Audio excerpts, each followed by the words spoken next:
জীবনে কখনো কি কোনো মৃত মানুষকে গোসল করিয়েছেন?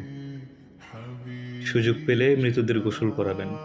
খুব কাছ থেকে দেখবেন মৃত মানুষের দেহটা কত অসহায় হয়। মৃত্যুর পরে মানুষের মৃতদেহ কতটা ভয়ের কারণ হয়ে দাঁড়ায়।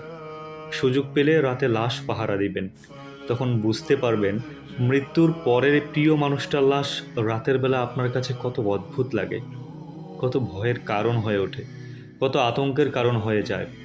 সুযোগ পেলে মৃত ব্যক্তির শরীরে একটু হাত লাগিয়ে কিছুক্ষণ স্পর্শ নিবেন। আপনি তখন উপলব্ধির সুযোগ পাবেন এই পৃথিবীতে বিশাল প্রভাব প্রতিপত্তি রেখে যাওয়া মানুষগুলো মৃত্যুর পরে কত নির্জীব রূপ ধারণ করে। সুযোগ পেলে আপনজনদের লাশ কবরে নামাবেন খুব আগ্রহ নিয়ে। শেষবারের মতো মৃতদেহের মুখটি দেখার চেষ্টা করবেন এবং বরাবর উপলব্ধির চেষ্টা করবেন এই মৃতদেহের সাথে অনন্তকালের